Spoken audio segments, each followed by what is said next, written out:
Hi, I'm Steggy from Elgato, and in this video, I'm going to show you how to light your setup using one Elgato key light. Now, since we announced Elgato key light, there's been a bit of a misconception that you have to buy two of them in order for them to actually work with your setup. So we wanted to make this video in order to quash that. Now, I will say this, if you are using a green screen, we would recommend using two lights in order to ensure even lighting and minimize shadows.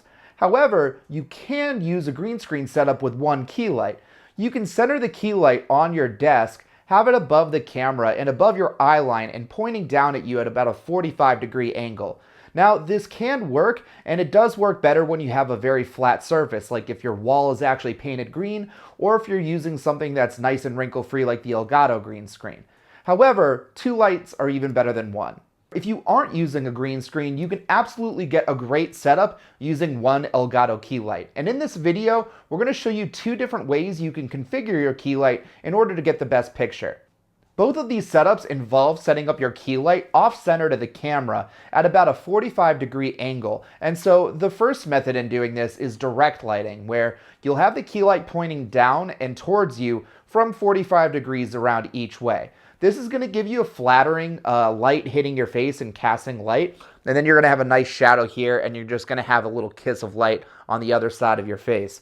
So what's great about the key light is that you can configure all of the different settings, like the white balance and the brightness, in order to tune it with the environment of the ambient lighting to really get the best picture to what looks good to you. For example, I've got pretty fair skin, so I might want to shift the color balance of my light more to the warm side to give me more color. However, because of the room that I'm in here, all of the walls are painted beige, and so I kind of want to combat that. And so I tend to have my light on the cooler side when it's in this room. I'm going to turn down the brightness a little bit here to like 36%, and we're going to turn it on. Okay, so as you can see here, huge improvement. So the way that this kind of the frame rate loss here, and then as soon as we turn this on, it's so much more improved. So still looking good, still getting some color there. The frame rate is still very good. Let's try to turn this off right now, where that just turns, the frame rate is just completely gone. This is what it looked like before, and then after. And it's a little bit more forgiving because the A5100 has a better sensor. Now, the second setup is my favorite, and what I currently have set up for my personal setup at home, and that is taking one key light off-center camera and then actually facing it towards the wall so that when I turn on the key light, it's using the wall as a bounce board. And so the light coming from key light reflects off this massive area, and it's coming at me a lot softer. But let's turn on the light and see how things look. Again, really soft light, really good result. And this is at the 35%. So I can crank that up, and I am really well lit. And you still have the purple coming from there. I'd say the key light with the A5100. And again, looks really good. And this is at the 44%. Got the purple. Let's turn on the bounce lit key light. Now you can see my entire face is exposed because this entire wall behind the camera has become a light, essentially. So, and again, I can crank up this this brightness so the frame rate improves even more. And so the light is very flattering. There's not harsh shadows or anything like that.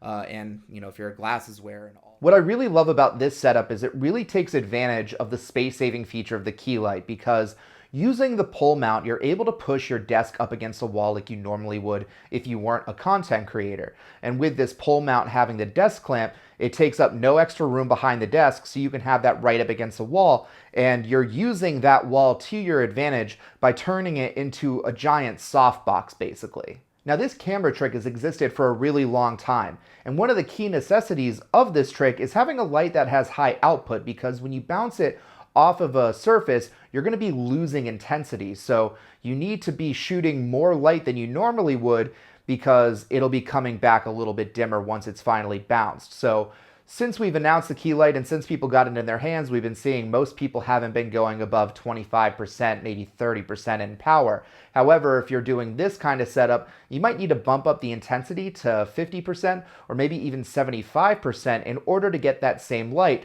but in a lot more diffused way.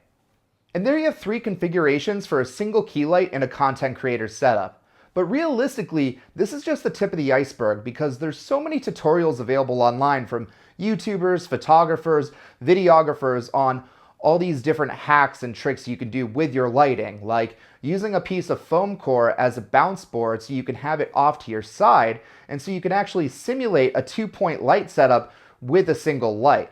So you can use those tutorials, or if you find that you need it in the future, you can upgrade and get an additional key light to give you that much more control.